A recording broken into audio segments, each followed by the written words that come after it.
lass mal, das macht die Oma. Lass das einfach grad so stehen. Oma, Oma, Oma. Und wenn's der Oma mal zu viel wird, muss die Oma halt zweimal gehen. Hör mal, das macht Oma. Hör mal, das macht Oma. Oma wohnt bei uns im Keller. Da ist es auch im Sommer kühl. Zum Bier, da hat sie kurze Wege. Denn auf Terrasse, da ist uns schwül. Am Wochenende, da tun wir feiern.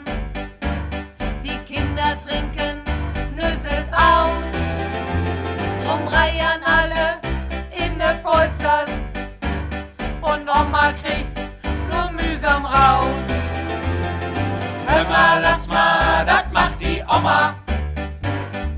Lass das einfach grad so stehen. Oma, Oma, Oma. Und wenn's der Oma mal zu viel wird, muss die Oma halt zweimal gehen. Hör mal, das macht Oma. Hör mal, das macht Oma. Oma braucht ne neue Niere. Der Spender war ein Leichtathlet. Seitdem riecht unser Oma richtig sportlich, wenn sie durch unseren Gatten fegt.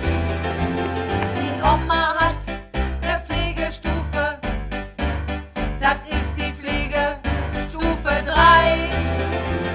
Und damit pflegt sie unseren Haushalt, denn wir sind nicht mehr gut dabei. Hör mal, lass mal, das macht die Oma. Lass das einfach grad so stehen. Oma, Oma, Oma. Und wenn's der Oma mal zu viel wird, muss die Oma halt zweimal gehen. Hör mal, das macht Oma. Hör mal, das macht Oma. Hat die Oma nix zu schaffen, hilft sie noch an Kiosk aus. Denn die haben Paletten, Hansa und Feiglinge und die bringt sie mit nach Haus. Und denkt die Oma mal an Sterben, halten wir sie von zurück. Und dann nimmt sie davon Abstand, denn sie liebt uns Wattenglück. Hör mal, lass mal, das macht die Oma. Lass das einfach grad so stehen. Oma, Oma, Oma. Und wenn's der Oma mal zu viel wird, muss die Oma halt zweimal gehen. Hör mal, das macht Oma. Hör mal, das macht Oma. Hör mal, das macht Oma.